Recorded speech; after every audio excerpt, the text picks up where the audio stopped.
Tess, rumor has it you've made vacation envy a real thing here in Whitefish. Guilty as charged. At Outside Metro, we've got everything from cozy downtown lofts to Lakeview retreats, even barns with pickleball courts.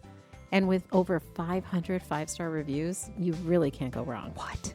Okay, I'm already packing my bags. Just make sure you book direct, Julie, and save on those booking fees at OutsideMetro.com. That's where the good stuff happens.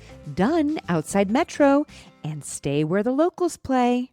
The IWD406 Podcast, where Montana women are heard, celebrated, and supported. Today, I have the deep honor of speaking with Jeanne Parker, whom I've been wanting to chat with for quite so many weeks. She's a pass the mic from Tammy Fisher. She is a fierce, compassionate voice for justice who spent her life protecting the most vulnerable. From a career in law enforcement to her powerful work at the Children's Advocacy Center and now her mission in education and prevention, Jeanne's story is one of both justice and deep humanity. Let's get into it with the one and only Jeanne Parker. Wow. I know. I don't know what to say. I know. I'm so excited to chat with you. You're amazing. And you've been in Montana doing this work for how many years? Oh my gosh, since 1994 is when I really started in law enforcement. Wow. That's a long time, and you're retired now. I did. Yep. Retired in 2019, but then I've stayed with it. Yeah. Amazing. I've so many people that know you. I've talked to people in search and rescue. I've sat on committees and people have brought your name up. You're a legend for Montana. And I don't know if you know that. Do you feel it? I know. I don't. You don't. I think it's just, you just do the job and you do the work. We all have a piece to play. Yeah. And it's been my honor to really dig in deep and just play my part. Play your part. Yeah. But I want to go back, way back to being a little girl. Oh boy. No. But I want to go back and learn a little bit about your roots. Are you a Montanan or are you a transplant? We're a transplant. Okay. This is probably going to get a lot of people, but we transplanted from California. That's all right. Yep. Grew up in California. And then in the 80s, we moved to Montana. What part of California? Riverside. Riverside is located where? In next to, almost close to the California border with Mexico. Oh, wow. Yeah. Way south. Yes. Holy buckets. Was there a lot of activity going on, like a lot of crime, or were you in more of a nicer area where that didn't happen? No, I think what really got my parents motivated to move out of there, we were, obviously my parents growing up are huge outdoor enthusiasts, but I remember as a child going to elementary school down there and you really didn't know sometimes what school building you would be into because they put us in trailer houses because they kept burning our school down. What? And then there was gang wars at my brother's school. He was 4 years older than us girls. And one day after this gang incident happened at my brother's school, my parents came home and said, no, that's it. And they just devised this plan and said, you know what, we're going to get in the vehicle. Yeah. And we're going to drive across the United States. And when we see where we're going to go, we'll know it when we see it. They didn't have a plan. What? So they got in they dropped us off at grandparents, got in a vehicle, came back like a month later and said, we're all moving to Summers, Montana. Load up and let's go. What? I like your parents. That's really they- cool. yeah. But how did you feel about that as a little kid coming away from your friends? And did it feel a little traumatizing or were you excited for the adventure? It was a culture shock from Culture growing shock, up yeah. with a pool in the backyard. Yeah. We experienced snow because we'd go to not Spotted Bear, but we'd go up into the mountains like Tahoe and go sledding in the summer on our trash can lids or something. But we never experienced winter. Harsh winter. We didn't experience, there was a lot more activities in some ways to do culturally different things. And that necessarily wasn't around. So it was a transition for us to get involved. And I think primarily for me, what I struggled with was the winters. Yeah. I remember that first year after we had moved, we got jackets and snow boots for Christmas. Remember those big old moon boots where you feel like you're walking on the moon? Yes. And you know what? They came back. Oh, did they? It was the last couple of years, these girls are walking around with moon boots. I'm like, you don't realize I'm like, we all grew up with those. I thought Isn't that was crazy? a fad that was worth dying. Exactly. I know. It was like walking on, remember the sponges that your Yes. dad used to wash the car with? Yes. Like those that's why I always felt like it was. I'm like, I've right. never felt steady in Yep. those things. Yeah, I know. Oh, it's a Oh, riot. that's crazy. I can't believe they brought those back. I know. So then, okay, so you were how old when you moved to Montana? 5th grade. Oh, 5th grade. Okay, so that's a Yep. big transitional time frame. Yep, 5th grade. And then all the way through high school, I didn't spend a summer in Montana. I would go back to California during the summers. Okay, And gotcha. so it wasn't until, and then after I graduated from high school, I left again. And Yeah. then I had come back like a year after I graduated from high school. And then that's when I stayed and Stayed here. transitioned into what I was going to do when I grew up. Okay, yeah, let's talk about that. So when you were in high school, did you know that you wanted to pursue something in criminal justice, or how did it come about? Gosh, I don't know that there was really any defining moment that it came about. During high school, I was in business classes. Okay. And I was working for the Forest Service, and I really liked during that the programs where you'd go to school part-time and then you would go to work at a different center. And so I had the luxury of working at the Forest Service and In Montana. in Montana. In summers. In Kalispell. So at the Forest Service here in Kalispell. And I just loved it. I just really enjoyed it. But my parents, I grew up in a household where my parents always thought of others first. Okay. That's just the way we grew up. Yeah. If you were in need, they would help you out. It was just never something that didn't happen with us. So it was an easy transition for me to go into some type of career Okay. where I was giving back in service. Gotcha. And I just didn't. I looked at some jobs, I looked at different things, but for me, a career of service is where I was going to land up.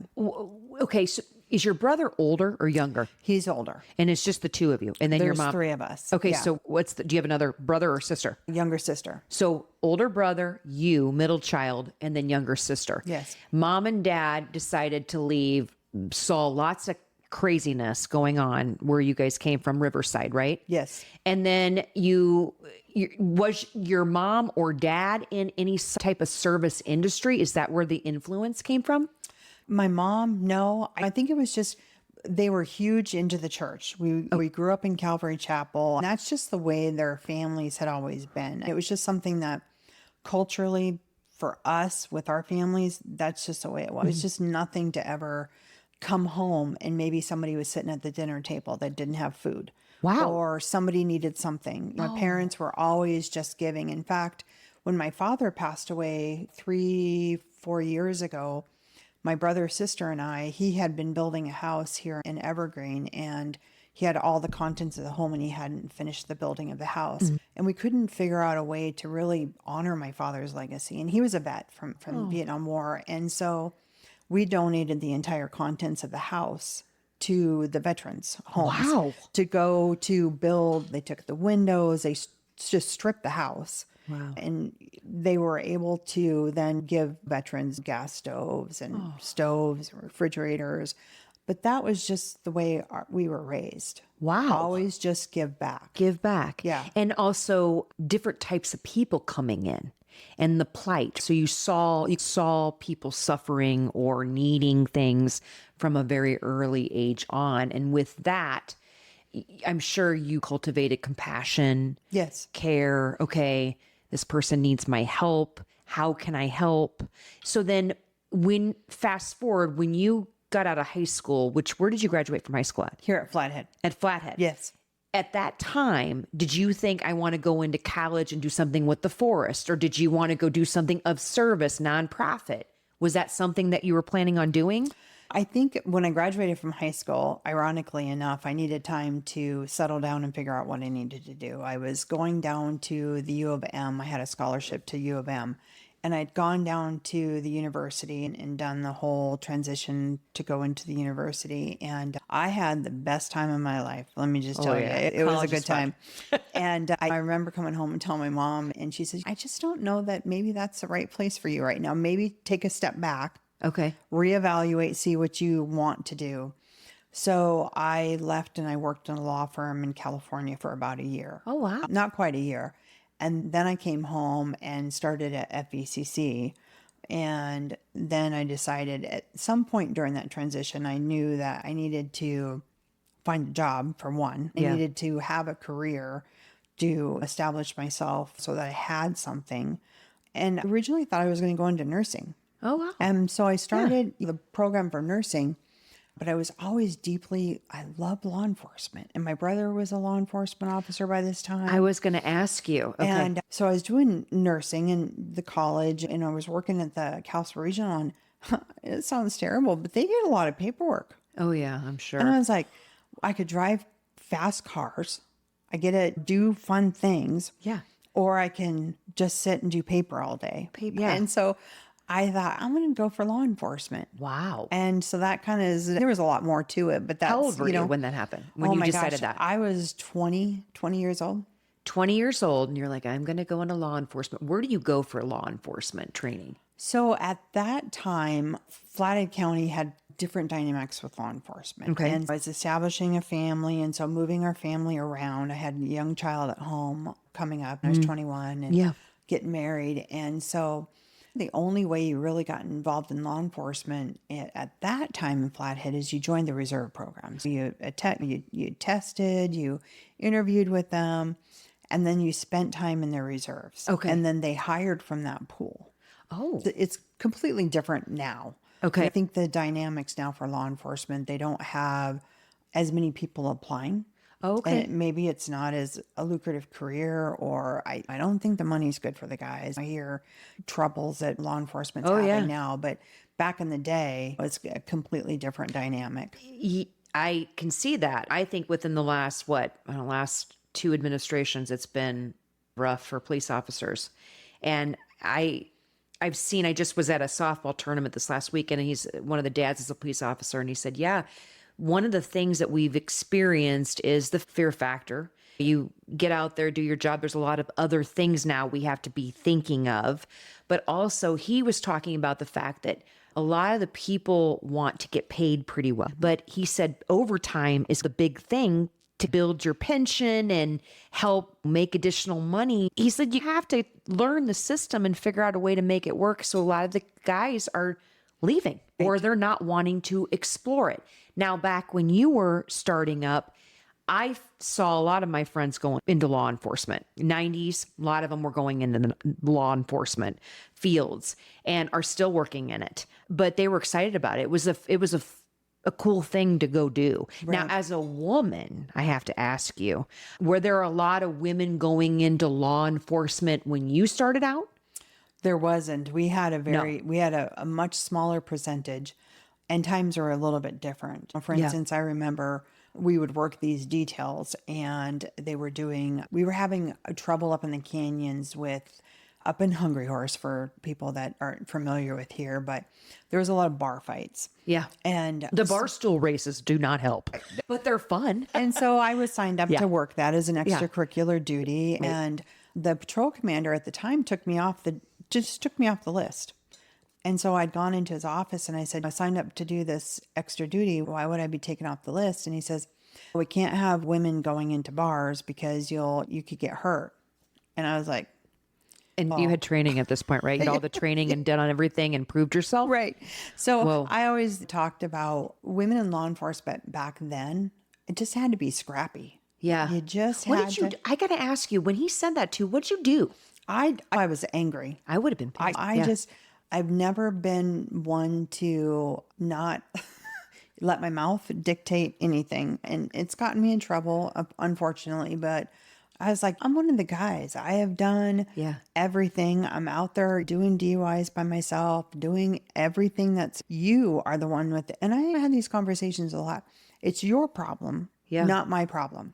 What do you think it was more because of the legality concern? Was he thinking of those type of things that you could get hurt and that there could be some legal issues? Do you think, or do you think it was just a personal belief that he was raised where women, no, they can't go into those You know, situations. at that time, there was a stigma with women in law enforcement. Not everybody had that stigma in law enforcement. We certainly had even guys that we worked with just didn't believe that women belonged in law enforcement. And there are definite differences between men and women. I'm not here to dictate the mental or the physical challenges. All I learned, and I always tried to educate any woman coming into the field, is that we have abilities and we work towards our strengths. So you're not always going to be able to overpower something. And so you work to the strengths that you have. And so when you come into a field such as law enforcement, you really have to play to your strengths. Otherwise, you're a liability. You're a liability to yourself, to your team. DUI cases, you're out there on your own, right?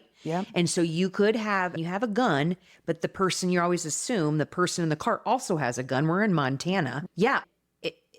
The overpowering piece, of that ever frighten you, of somebody potentially overpowering you and potentially killing you on duty? Did that ever come into play? You always wanted to go home at the end of the shift. Absolutely. You know, and you absolutely never wanted to get hurt. But it was not something that I was never afraid to do my job. Okay. Absolutely just never afraid to do my job. I just had this ability to just jump both feet in and just do the job. And I think that really helped me as I propelled into the job. Gotcha.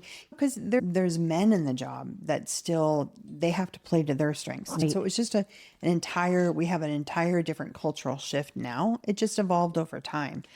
Nothing's changed. It's just the training, the understanding, and how you use that is what's evolved. Montana's unique in the fact that geographically, everything is so spread out. So if you're doing a patrol or DUI or out whatever, you're looking into something that you got alerted to, right?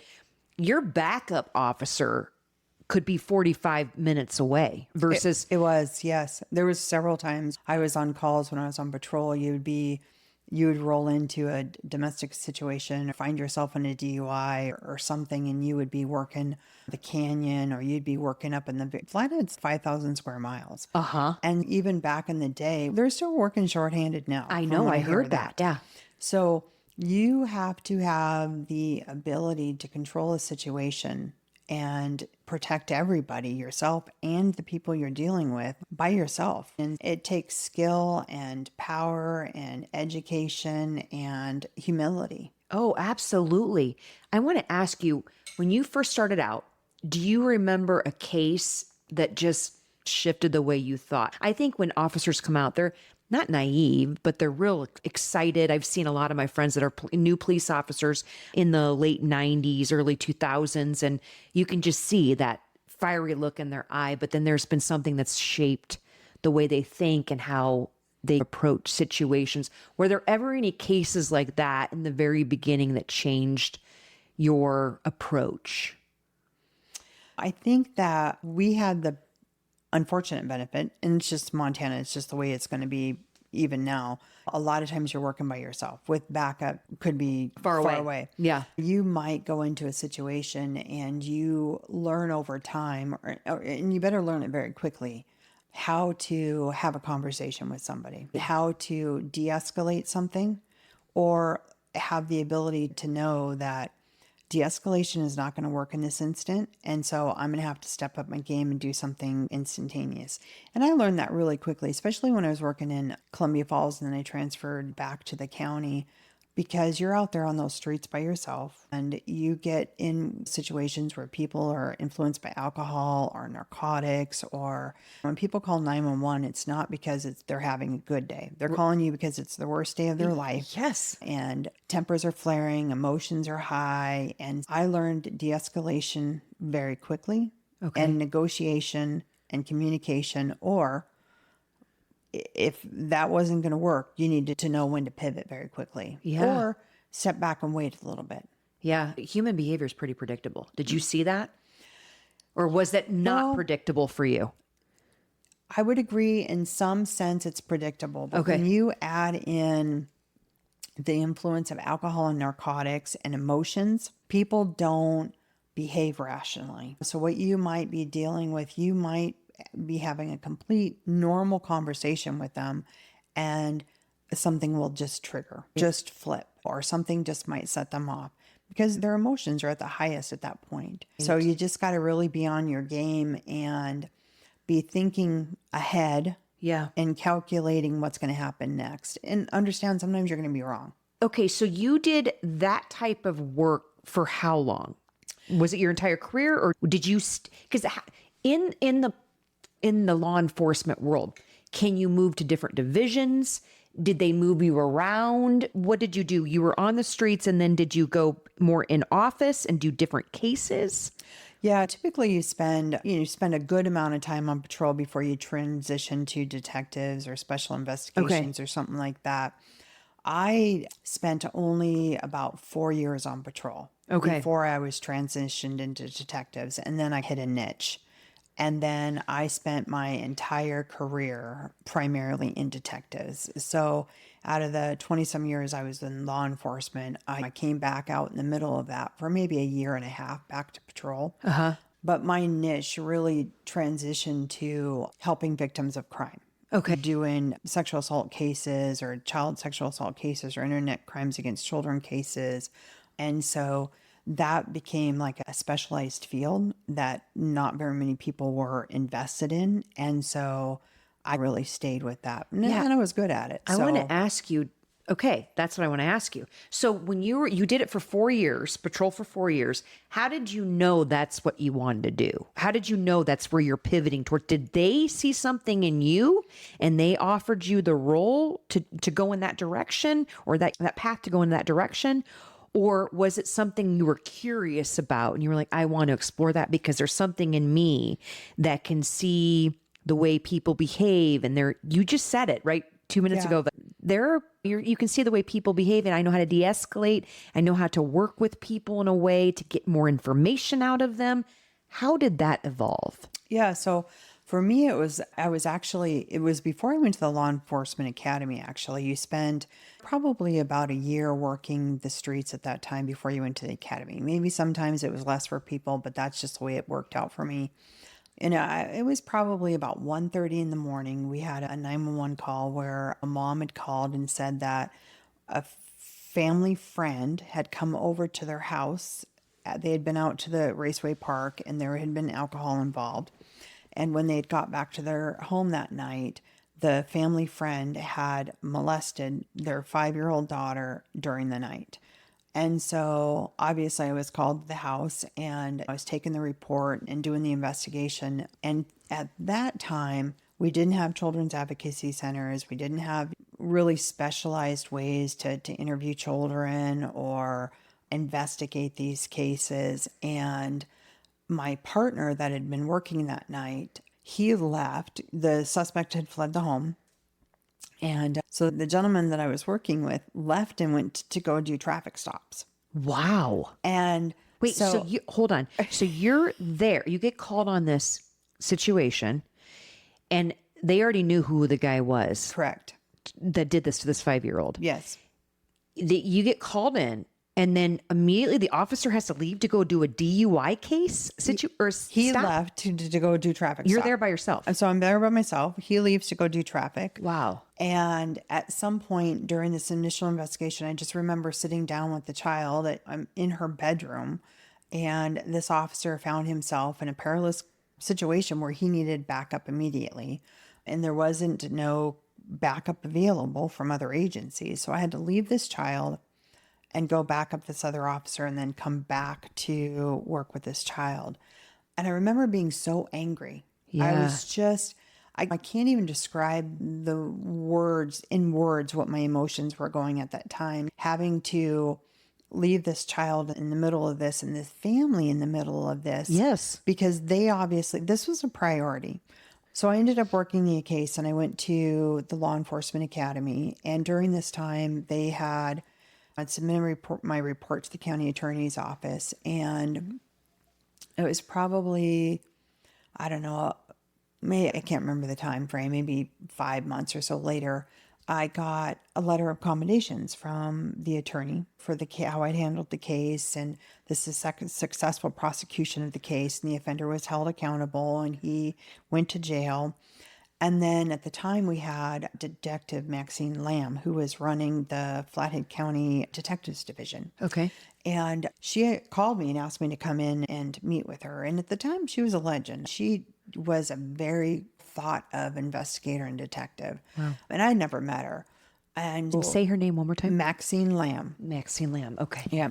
So I went down to the sheriff's office and I met with her, and she said, I reviewed your case and I looked over your stuff, and I had no idea that she was looking over my stuff. And she said, I'm seeing something in you that you would be really good at this. And I think that you need to pursue and you need to transition into this, because I think this is where you should go and where you should belong.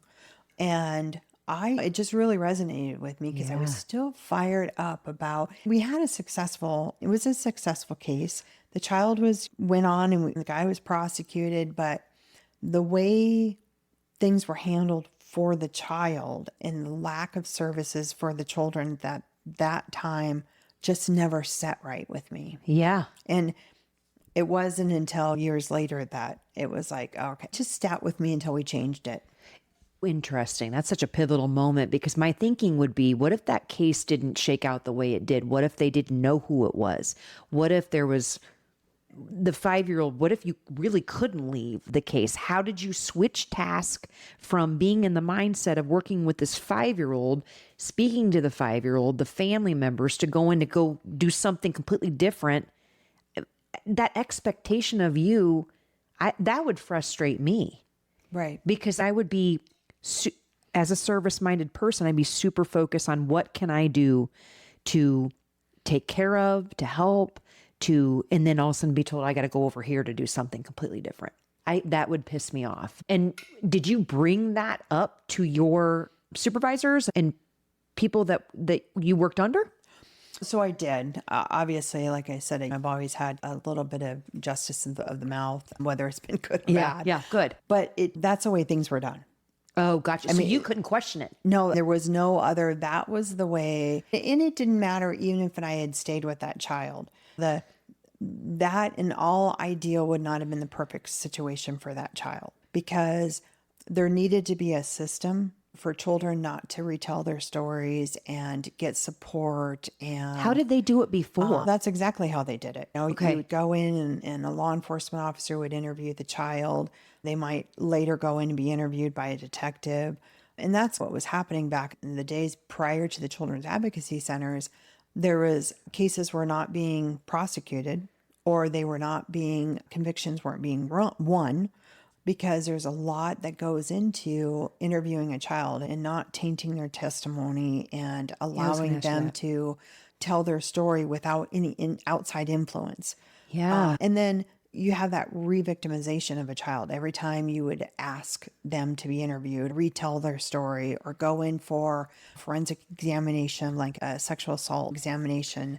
So there wasn't anything that really tied that into a multidisciplinary team where the child was the central focus of do no harm. They had already been harmed, but I just felt in this situation, in situations that I was seeing before, the system, everybody in the system, were harming the victims more than we were helping. And it wasn't, again, and I have to go back to, things evolve and change over time. Practices change. We come up with better ideas. We learn through decisions or Supreme Court decisions, or how cases are prosecuted through, or what works best for a victim. So I'm not saying that system at that time was inherently wrong. I'm just saying they didn't know any different. Know. I mean, exactly. It wasn't. Yeah. The multidisciplinary teams were just starting the children's advocacy centers were just starting to blossom just a couple of years after that. Wow. And they had nothing prior in Montana. No, they did not. Interesting. Yeah, because I would think if you're interviewing a 5-year-old who just had this traumatic situation happen, and you have a police officer in full uniform, that would be intimidating. It can be, yes. That would be interesting. They don't have real interesting protocols to follow. You just went in, treat them like they're an adult, maybe similar to an adult. And then I would also think, too, recounting the story could potentially change as well with a 5-year-old. You're not asking the questions correctly. You're not asking open-ended questions. Yes. And so you might go in with the greatest of intentions, but greatest of intentions don't make it. So then I would think like past cases, they could have looked back at children that have had situations where they could look back on the way that it was handled, and maybe the outcome would be completely different. It was. And that was what was happening. That was what was happening. I got you. Yeah. Wow. So then Maxine, right? She brought you in, and then did you work directly with her? I didn't. So Maxine, I transitioned to the sheriff's office full time. And then when a detective's position came open in, I think it was 2001, somewhere in there, I can't remember the dates exactly, I moved into detectives, and I started working person crimes with a heavy caseload of child sexual abuse crimes. Oh, gotcha. And so I started doing a lot more of those. And again, there were some interview techniques that were out. Jane Heinzman was one, the secret touch, pad touch. They had some interviews, schools that had come out. Can you tell me that again? Secret touch, secret what is touch, that? bad touch. So there's good touch, there's bad touch, and then secret touch. So they were doing interviews that way. Did anybody touch you that made you feel good? And did anybody touch you that made you feel bad? And did anybody touch you that was a secret? That might be great, but not to be really brazen. But sometimes these child victims, when they're being touched, they're lacking some, it might feel good to have that compassion. And that, again, those interview styles weren't working. Yeah. And it was that time that I'd heard about the multidisciplinary teams, and Helena was the first to get one. And so we heard about one, and I was like, oh, we need that. We're doing one here. That's just going to happen. So the multidisciplinary teams would bring in psychologists and different types of people to look at how we're questioning and the words we're using and the emotional impact. Is that what? Yeah. So the multidisciplinary team brought in everybody working together. Gotcha. So you might have Department of Family Services, the county attorney's office, the sheriff's office, or law enforcement entity, victims advocacy programs that are SANE nurses, the nurse programs that were doing like the sexual assault exams, to bring them all together and do one interview with the child and not re-interview them, but to do a forensically sound interview that was not going to place the child at risk if it went to trial. And ultimately, the goal was to never go to trial. Because really, you have one shot at it. And so you have to bring everybody in. Before, you didn't do that. No. Wow. Yep. And Interesting. everybody was always their separate entity. They weren't necessarily working together. So can I ask you, so if you have a case like that and you have 5, 8-year-old, do you guys meet prior? Because it's time sensitive. You've got something that just happened. You have a child. Then you have all these teams. Do you come together quickly? Is there like something where you all know what you need to do and you go in because, again, you have that one shot, that one opportunity? Or was this kind of something that evolved over time and you learned how to make that happen with the time sensitivity? So once we established the child's advocacy program. Okay, when was that? Protocol. When was that established? So that was 2006, I believe. So once that was established and we had the policies and procedures written and the protocols written, child case would come in, and then it was assigned to an investigator who would coordinate all of these services to bring the child in for an interview or an exam. If there was something that happened in the middle of the night, then an interviewer would come out in the middle of the night if that's what needed to do. And then the services would start in the middle of the night. So it wasn't something that you would have a delay in services. It just brought all these services together that were coordinated. And this is how it happened. Wow. That's really cool. Yeah. To make that happen, but that had to have taken a period of time. How long did that take to develop and create? It actually didn't take very long to start the process. So when I had first heard about the children's advocacy program, I was like, we need one here in Flathead County. Yeah. We're just going to have one here in Flathead County. And I had heard that there was a grant to get one started. Oh. And I was originally told that you can't run it through a government office. Those are you're never going to get county commissioners. You're never going to get the prosecutors. You're never going to get every buy-in if you run it through a government entity. And my thought process at that time was like, watch me. Oh, we're going to get it done. Oh, good. I love that. So I got a hold of a couple girlfriends, Michelle O'Neill, who is a detective with Cal Police Department, Lori Adams, who is a prosecutor from the county attorney's office, Tammy Fisher. And I just spent researching it like over a week, 2 weeks. And I wrote the policies and procedures, wrote the grant, submitted the grant, went in front of the county commissioners. And Had you done this before? Have you done grant writing? No, I hadn't written grant. That's a process to learn. It was a process to learn, but I also felt like at that time, even going in front of the county commissioners, I'd heard that they're not going to approve it. And I thought, I'm going to walk in there and I'm going to tell you why we need it and what's happening if we don't do it. And it was approved without question. Okay, tell me, what did you tell them? It's about saving children and keeping them secure, safe, and preventing further harm from them. And we can do this. Yes. And it's a county commissioner's office, and they're running the budgets, and they want to know, okay, how much money is it going to cost us? The truth is that how much money is this going to save you? And where's the value on a life?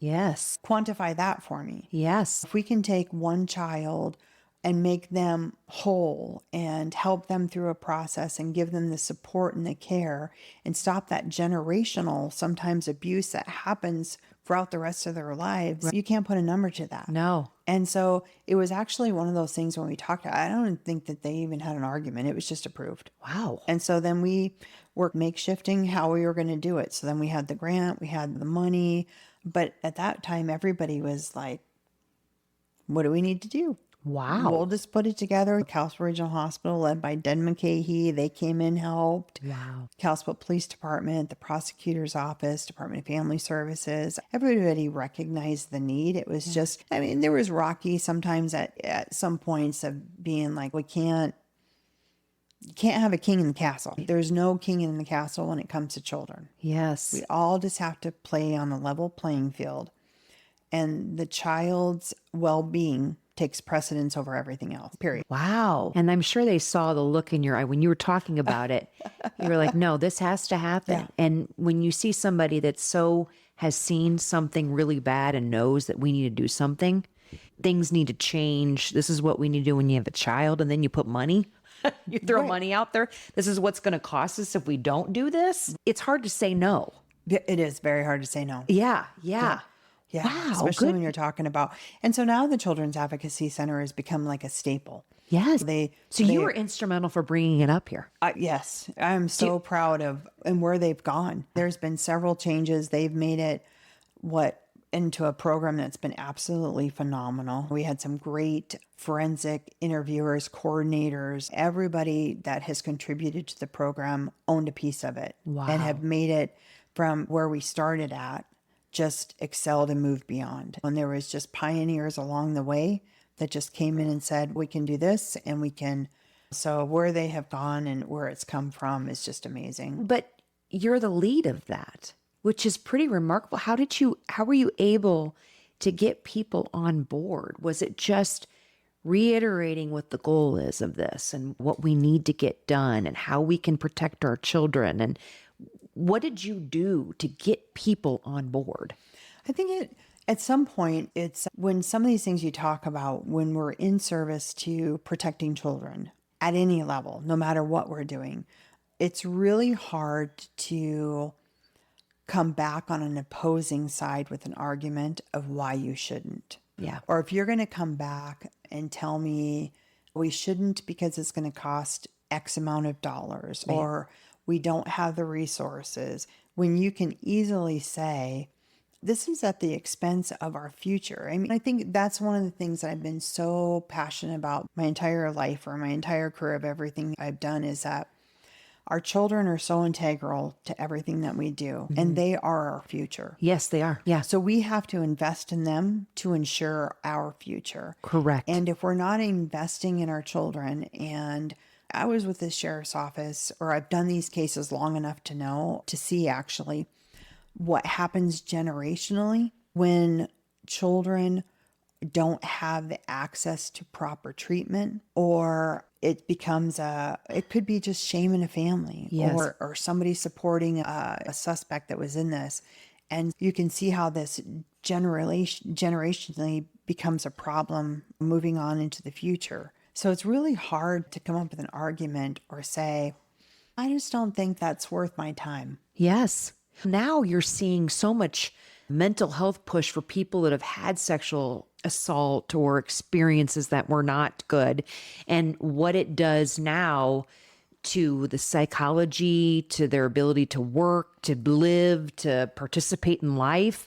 And then now there's a little bit more evidence that those traumas can be carried into their own babies and children. I didn't realize that. It's some people say past life trauma, but it does. It gets carried down, and now they're seeing it more in the health and mental health world. And I'm just like, yeah, what happened generational it impacts all of us. Right. So it's good that we're creating services to help people and stop that and figure it out. So yeah, it's interesting because if you're looking at generational trauma, and then if you're looking at families that have had histories of sexual abuse and all sorts of alcoholism, and it's just, we're creating non-productive human beings because it just stops them from being able to participate in life in so many different ways. It's really cool that these types of services are recognizing that. These types of centers are recognizing that. Yes. And doing something about it. In cases like children that have had sexual assault, they can get the help so they can, I'm assuming, live a pretty productive, because having something like that happen to you can pretty much stop development, the mental development. It impacts that. And you get the right people on board to help them process those emotions. They can live a pretty healthy, productive life despite having that happen to them, right? It is. And it's just you want to do everything in your power to ensure that they are healthy and productive and have all the tools at their disposal. Yeah. And I've seen phenomenal cases where it's been fantastic for families. Yeah. And then I've seen other particularly heinous cases where I've worked child sexual assault, CSAM, the child sexual abuse material, where kids had been victimized, and you work with them and they go, and I don't work with them because I'm not a victim's advocate. Okay, That is not my strength and not my forte. And that's why I say everybody has a piece that they play. But then I've seen the kids turn out to become offenders. Oh, yeah. And not always. I mean, it's not a very high percentage, but we have to do everything that we can in our power to ensure that we're protecting them and giving them the best chance for success. Wow. So I just see that there's very little argument for people saying that they can't be involved. So you did children's sexual cases, but then did you do anything with missing persons? I did. I spent a lot of time with crimes against persons. Okay, got you. And so I worked with the ICAC, since ICAC came into the sheriff's office. And tell people what that is. The ICAC is the International Crimes Against Children. And Flathead County Sheriff's Office was one of the first agencies to partner on with a couple other agencies across the Montana to start that program. Okay. So we were one of the founding members in Montana. And so we started that. And then that easily transitioned to missing person cases. So I, of course, had those when I was at the sheriff's office. But then after I retired, I took a position with the National Center for Missing and Exploited Children. Wow. And I was a Team Adam consultant. So if a child was abducted or kidnapped or missing, I would go in and consult with law enforcement and assist them in giving them the tools and the resources and the guidance on how to work those cases and ensuring that they had the best success for recovery of that child and bringing that home. Wow. And so I have done that for several years. And I recently just pulled back from that last year. Wow. Holy buckets. Montana seems to be, if you can give me the right statistics on this, and maybe not, but just guess or whatnot, is Montana one of the states that has a higher rate of missing person cases, or no? Or is it at the lower end? I couldn't even give you statistics on that. Okay. I don't know. Okay. I know that. I know the indigenous population has a ton of that. It does. It has a ton of that. And so I did it here in Montana. I did it here in Arizona. Okay. So I've worked cases in both and across the country. I had the benefit of not just doing cases in Montana, but being able to do cases all over the United States. The one thing that I always have a problem with statistics is, not that I don't believe them, and I think that they drive somewhat necessary things. However, so much goes underreported or not reported. Because there's this weird, when I was doing some work with the human trafficking, there's all these little details that people, it's almost like they have to categorize them. If they chose to leave, but it's like there's this whole like sex trafficking, missing persons, then they have to put them in these specific categories, but then there's a lot of crossover. So you really can't label them. You can't. And when you're talking about government agencies applying for grants or subsidies because of cases that they're working, sometimes it's misappropriated or misguided in how they're reporting. But then more interesting for me is that, this is why I went into the prevention piece, is that take sextortion cases for children. 98% of children don't even report. When you're talking about cases and children being victimized that out of fear, shame, or trauma aren't even reporting cases, the statistics really don't give us a great idea of what's happening. Or you take in bullying circumstances, what's happening. And even most recently, there's been a lot of talk about children and teens who have committed suicide. And that is just remarkably up on the rise because of the peer pressures that is going on with social media. So you got to put those in the unreported because they haven't, for whatever reason, they didn't report or reach out to help. So it really drives home the need for education and prevention on those sides of the cases. That's the thing. I don't know how you've worked in all these different, I don't know how you could wake up and do this job. It would be really hard for me because kids, they're such a soft spot. They're so vulnerable.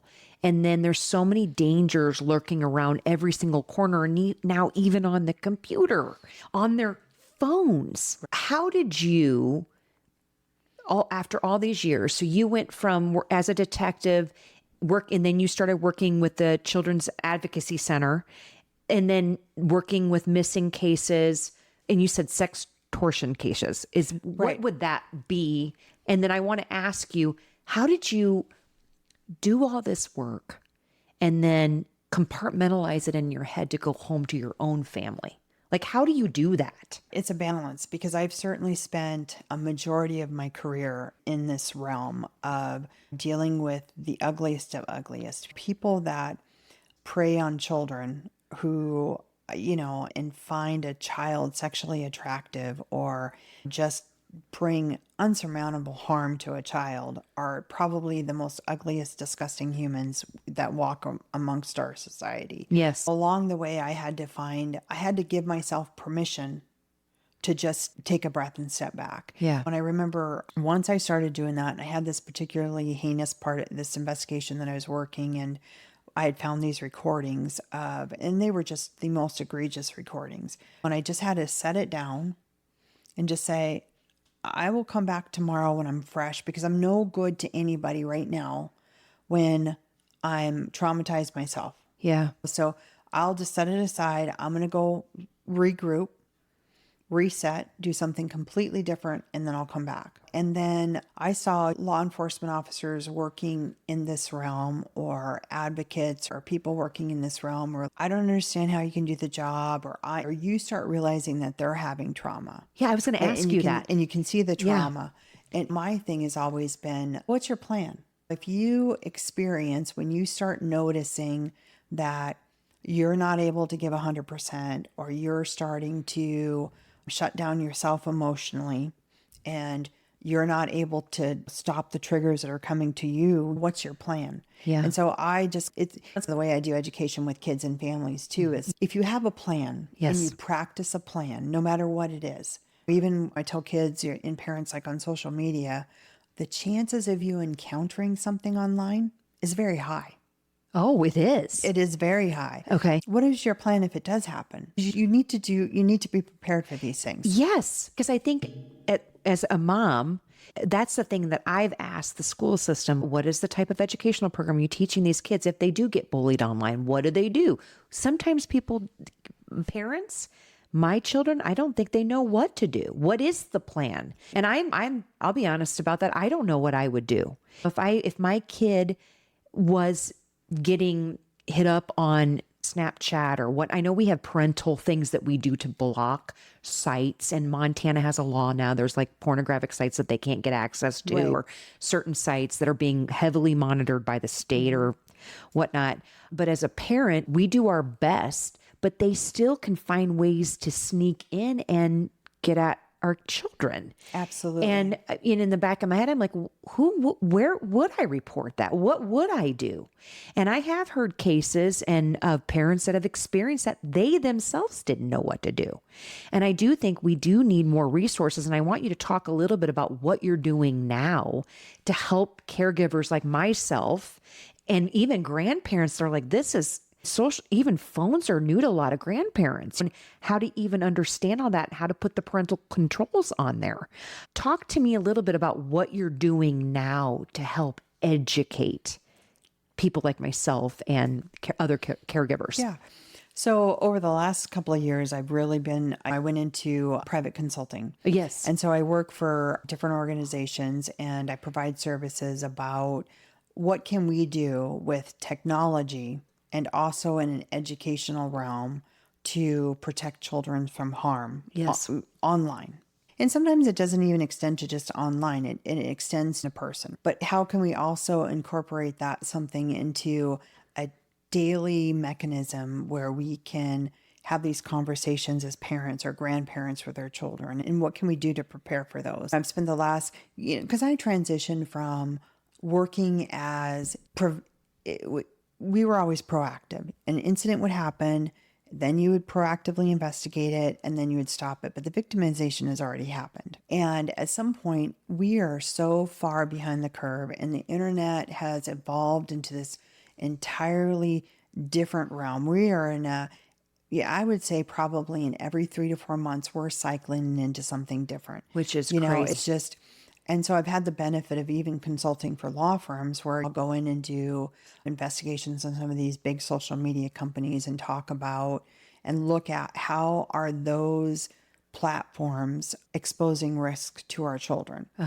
And so I've just spent a lot of time talking about prevention. Yeah. Because a lot of the prevention that we have, prevention for most people starts when an incident happens. That's when you think about it. Yeah.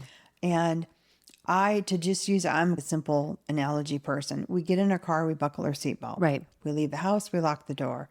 You start your car, you use your keys. And I think that's how prevention should be. Being forewarned is forearmed. You need to have a plan in the case something happens. Sometimes we do a disaster plan. If you live in California and you're subjected to earthquakes. Right. If you live in Montana and in Pole Bridge or whatnot, you have a plan to evacuate if you have a fire. Correct. Yeah. So using those same methodologies, we know that children are at inherent risk of being contacted or exposed to risks online. Yes. So we need to have those conversations with them often, normalize those conversations. Yep. And make them age appropriate as they grow. How I would talk to a 5 or 6-year-old is completely different than I would talk to a 17-year-old. And is it going to solve everything? It certainly isn't. But I think that if we can prevent these predators from victimizing our children, the goal is to not be a victim ever. Absolutely. I love that. Yes. And I do like the idea of making it evolving the program, or how we're distributing or teaching those resources needs to be very age appropriate. Even I think teens, even into your 20s, because 20s to me was, I look at the risks that I experienced in my 20s because you're a new adult. You're trying to figure out the ways of the world. You're living on your own. There's all sorts of things that can happen. I think even to the 20s is a good conversation too. But yeah, I think we need more of that. Yeah, and we need to have it in schools. And for the last year, I've been consulting and doing work for Dr. Lisa Stroman, who is based out of Arizona.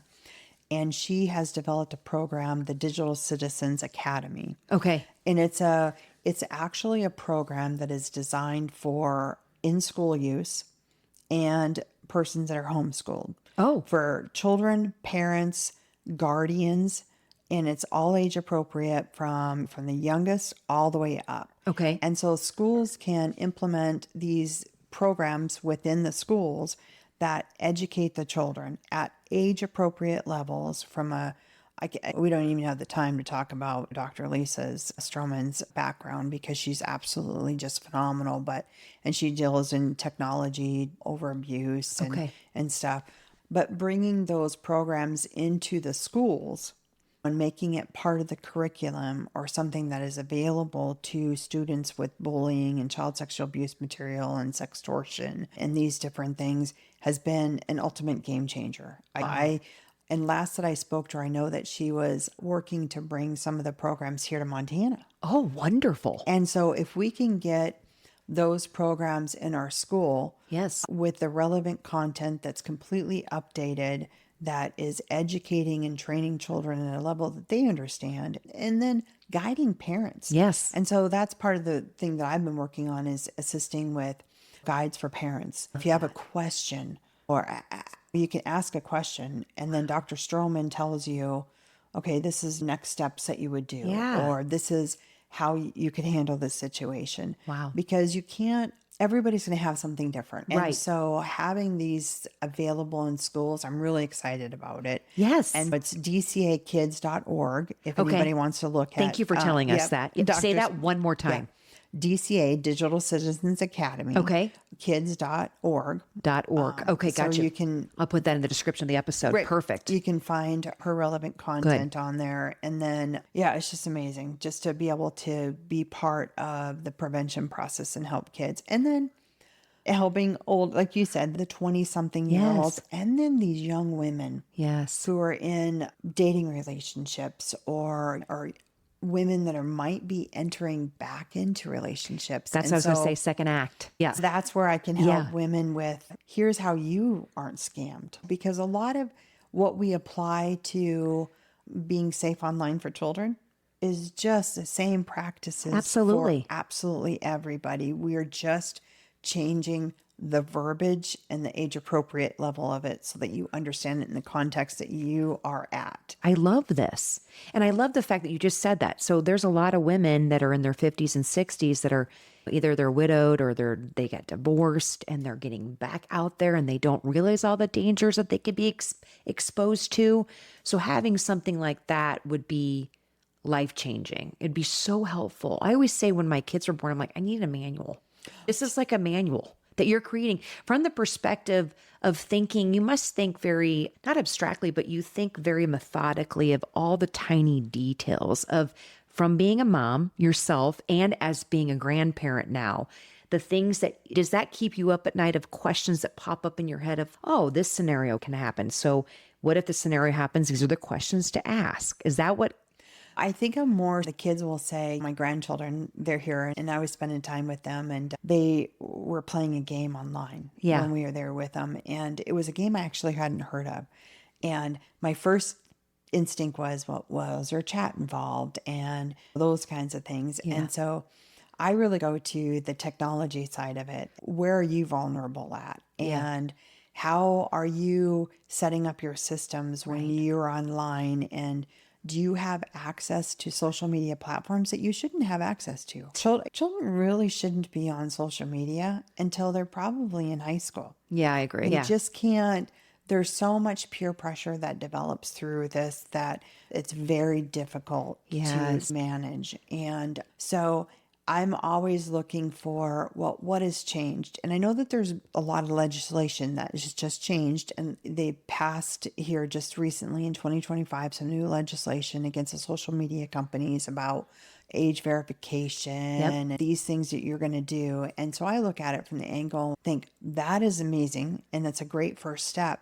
But here's how a predator is going to go right around that. Yeah, I was wondering that. You probably know all those little loopholes. So I'm always looking for the loopholes. Yeah. For anybody, like I said, even if I'm doing, like you said, the older women, 50 or 60. Yeah. How is somebody that's going to do a romance scam or do a phishing scam on them going to circumvent the safeguards that they have in place? What types of things are they going to say? Because again, you're talking about vulnerability. And if you're exposing people's vulnerability, it makes you at risk. Yes, absolutely. You have seen and learned so much. Do you ever think to yourself, I wish I didn't know as much as I know? Well, I just wish that we would, I think more so I think about, and it's not everybody, parents are busy, families are busy. I just wish we had time, and that's why I push the school curriculums now, is that by the time parents get home at night and by the time you got sports and you got all these things, we're not really investing the amount of time that we really need to do on something that is so vastly important. I mean, Yes. And so that's really what keeps me up at night, knowing that the children are being victimized. And it's not because parents are doing anything wrong. It's just that how much time in the day do you have? Or how much would you need to understand in order to, because my husband doesn't even know what social media is. Yeah, of course. Yeah, there's people out there that don't know. To explain to him the vulnerabilities of a platform that his children might be using, don't use it. Don't use it. That's what say just don't use it? Yeah, just don't use that's it. easier said than done with these kids. This is how they communicate. Yes. I know. Yeah. It's crazy the way the world is going and the direction that it's going. It's good in some ways, and like AI, for example. There's so many wonderful things, but I also think what's going to happen with AI and some of the weirdness that can come from AI. So it's just going to constantly change, and it's changing in such lightning speeds. It's hard to keep up. And you're right. These people are smart. These predators are smart. They're very smart. They know what's going on, and they know the little ways to creep in and do something. And I don't think we're on top of it enough. And I don't think we'll ever be. No. And especially when you take, one of the things that really bothers me is you take children who, we've always grown up in this society that children respect their elders, and it's just, we need to empower children to be able to say no and discern when there is an issue. So you need to have those conversations about allowing your children to say no, and these are my boundaries. Good. And give them Yes. permission. Yes. And I see that is a conversation that is very lacking in a lot of these things. And these predators know that. But it wasn't something that I would have ever thought of. Yeah. Because I remember raising my child when he was younger. I would say, bedtime's this time. We don't have phones in the room. We do A, B, and C. These are our rules. But it wasn't until at some point this light bulb clicked on, and I'm like, I haven't given him the power to say no. Yeah, that's true. Yep. And when to say no, and when is it appropriate to say no? When do you listen to that little Jiminy Cricket on your shoulder, or that gut that's telling you no? Yeah. And when do they come in to talk to me? So for me, I just we need to educate parents on that too, to talk about those That's a conversations. good point, because you made a good point as far as me being a woman being raised in the 70s and 80s of taught to be respectful, never counter. I was in a situation when I was in college where there was a predator that was basically trying to come after me, and he looked like a professor, and he was known on campus as a sexual predator that dressed like a professor, and he was baiting me and doing things. And I myself immediately had that gut instinct that I was like, something feels off, but I felt like I got to be respectful, and I was overriding it. He's a professor. He's dressed in professor clothes. He's an older person. He's probably 50 some. I'm close to 50. He's probably 50 some, but I was 20. And I knew in my gut, I'm like, I probably need to tell somebody, but I got to be respectful. So it's this thing where I think you hit the nail on the head. We were raised to be respectful, but in the situation, I was like, something is off, and I should be telling, get away from me, no, and reporting it. I didn't report the situation. Luckily, everything turned out okay. Sure.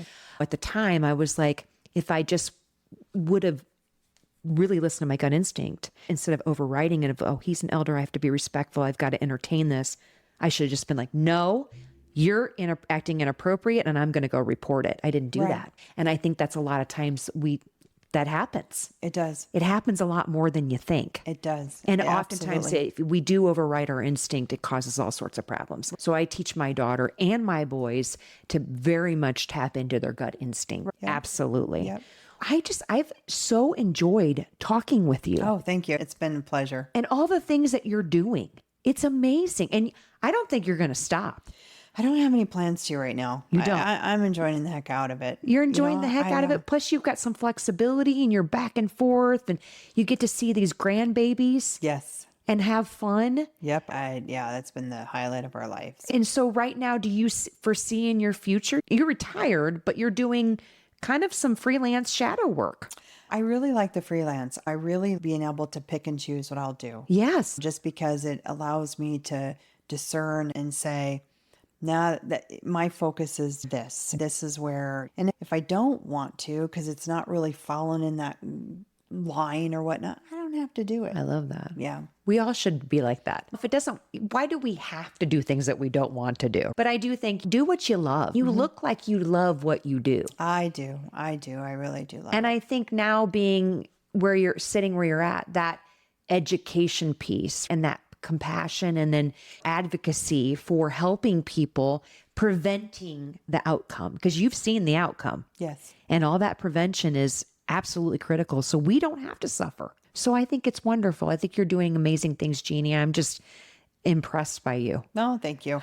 Like I've always said, everybody has a part to play. We do have a part to play. That's so true. That's true. We're down to our last few questions. Unfortunately, I could talk to you all day. I had so many questions for you.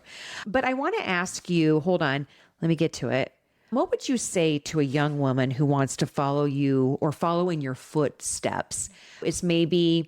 Isn't sure of herself or hem-haws around. What would you say to that woman that wants to follow in your footsteps?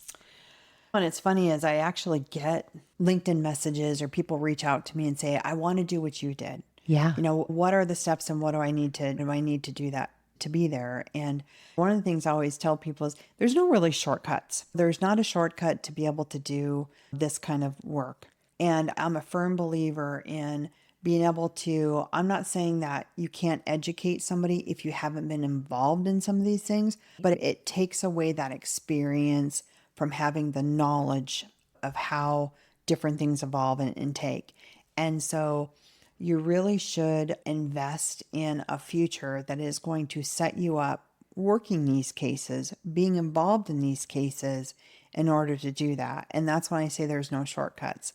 If you have to spend your time on patrol, or you have to spend your time in a dispatch center, or you have to spend your time in a child's advocacy center or child protection services or something in order to gain that knowledge and understand the principles that go behind this, then that's what you need to do. Everybody can read a book and then chat GPT an answer, but you're really not able to fully understand and comprehend and give these victims the best chance for success. I love that.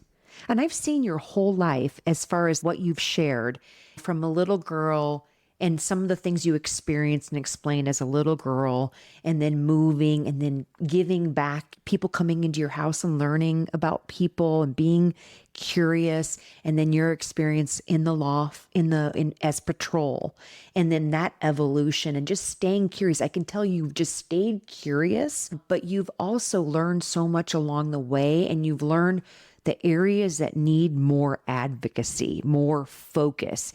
And you're the perfect person that's come in and looked at it from all different angles and how you can tweak it and fine tune it throughout your life. So you've just been given all these wonderful experiences and gifts to be where you're at today and to help so many people. Yep. And I had people that believed in me. I don't ever take for granted people that gave me the opportunity to do the job. Yeah. And I certainly never turned down the opportunity to take education and learn from my failures and my success and the success of others. Because I will always say everything that I learned was at the benefit of somebody else. I didn't necessarily create any of this. Right. I just learned it from other people, applied the knowledge, and just soaked up everything like a sponge. Like I said, there's no shortcuts. I love that. You're awesome. You're amazing. You're so cool. I love this conversation. Okay.